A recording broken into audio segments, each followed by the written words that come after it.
If you've ever dealt with an out of control addict or alcoholic, then you know exactly how scary things can get really out of control. Which is why in today's video, we're going to cover what to do when dealing with an addict or an alcoholic who becomes aggressive. Specifically in this video, we're going to talk about physical aggression.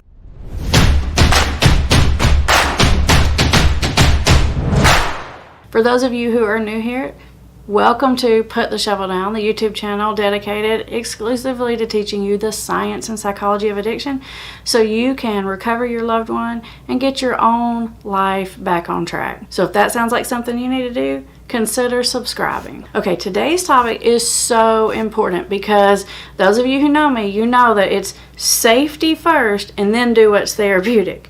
And so what we're going to talk about today absolutely falls into the safety category. What do you do when the situation really gets out of control?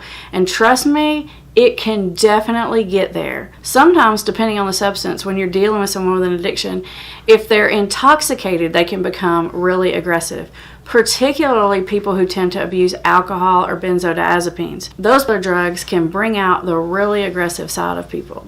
But the other times when you see that people become really, really aggressive towards you is when they're in withdrawal and they need to get their drug, and for whatever reason you are standing in their way of being able to get what they need.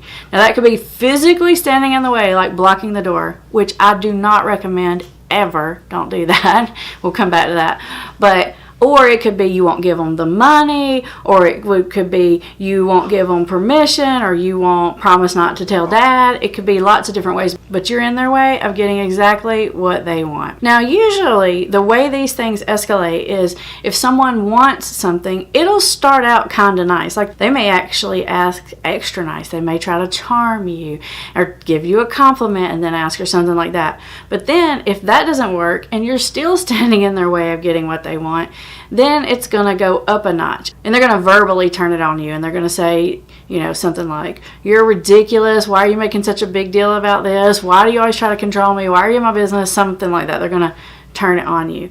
And if that doesn't work, then they can get to the point where they're going to get outright mean. Because they've already made up in their head, they're going to do X, Y, or Z regardless. And so in their mind, it's like, doesn't matter what you say, it's going down. Like, have you ever seen, there's a couple of movies with The Rock in them, and The Rock says, do you want to do this the easy way or the hard way? And the person always picks the hard way, obviously.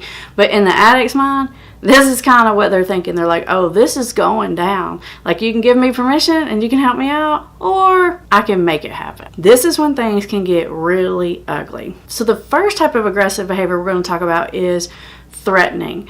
Now, obviously, that would include things like verbally threatening you. I'm going to hurt you.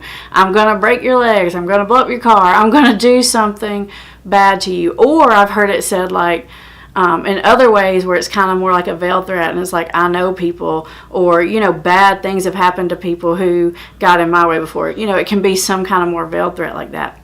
But things that are also physically threatening, but you may not be thinking of them that way, are gesturing or getting up close in your space, like with a physical intimidation. There are things like throwing something across the room. There are things like breaking something. It's almost like those pre-physical things that happen, or those like semi-physically aggressive things that happen that are designed to intimidate you and to push you into doing what they want.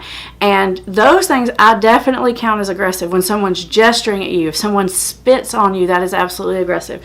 When someone comes up in your space in a really intimidating way, you know, you may want to call that out, and they're going to say, what? I didn't say anything. I don't care what they said. You can be really threatening to someone without having said it. We all know that. So don't doubt yourself. You know when someone is trying to physically intimidate you into getting what they want. Now, if someone's becoming this way because they're intoxicated at the time, they may not be necessarily trying to get something that they want, but they may be preoccupied or focused on something that's making them angry and obsessed about it, and they're just taking that anger out. And because they're intoxicated, they're completely irrational. In those kind of situations, I want you to remove yourself, because there really isn't any talking someone down once it gets to this physically aggressive point. You need to take care of your own safety, and you can figure out tomorrow or on the back end or after you get out the door and you got to call the police, you can figure it out later, but first take care of safety. Now, sometimes things escalate beyond the point of that intimidating behavior, those like pre-threatening kind of physical behaviors, into full out assault. Someone puts their hands on you, someone pushes you, someone pulls you by the arm really hard, or someone flat out hits you or kicks you or punches you. I really don't think that you need me to explain that this is not okay. This is absolutely abusive behavior, and it is not okay under any circumstance. If you think, oh my gosh, this person can't help it, they have a disease or they're addicted or whatever, that does not make an excuse. It is not okay for someone to treat you like that, and you should not let that go down. If you're in that situation, seek help, seek support, and get yourself some distance between you and that person. That doesn't mean that you're giving up on them. You can still believe in them, you can still love them, and you cannot let them treat you badly. Number one, because you shouldn't let people treat you badly, obviously.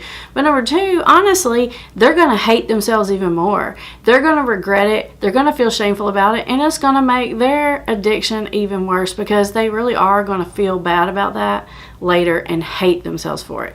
So don't let them do it. It's not good for anyone. Now, the last type of aggressive behavior that I want to talk about, you may not even consider to be in the category of aggressive behavior, but it's stealing. When someone is taking things from you in your home and you feel like you can't even leave your purse out, or you have to keep things locked up and away all the time to this crazy degree, that's aggressive behavior.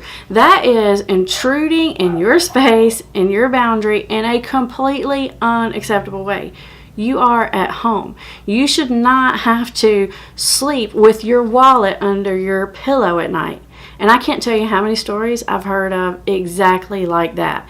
If it's to the point that you feel like in your own home you're constantly on guard that someone's going to take something from you, money or something valuable or something from someone else that lives in the house, that is abusive behavior. It is not okay. I call that aggressive behavior, because it's to the point of, I don't care how this hurts you, I'm doing it anyway. Now, addicts and alcoholics of all sorts will steal. It doesn't matter if they're addicted to alcohol or marijuana or Xanax, but you will particularly see stealing behavior when you're dealing with someone who has an opiate addiction. Like I said, it can be anyone that's addicted, but opiates are so expensive that usually the missing money and the missing things and the financial distress is actually the very first sign that family members notice that maybe there's a problem even going on here.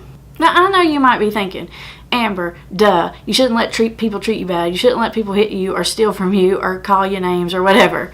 I know that you know that, but when you've lived in this chaos for so long, it becomes your norm, and sometimes you just need like a reminder to say, hey, this isn't okay under any circumstance. You should set a boundary. Do not let yourself be treated this way. If you want more information on how to deal with difficult, manipulative behaviors from someone struggling with an addiction, watch this video next. I'm going to put it right up here. In fact, I've made a playlist specifically about that, so you can learn to identify it when it's happening and put healthy boundaries in place. And if you know someone else who could benefit from this video or any of the other videos that we have out there, please share it. You'll be helping me spread recovery, and I need all the help I can get.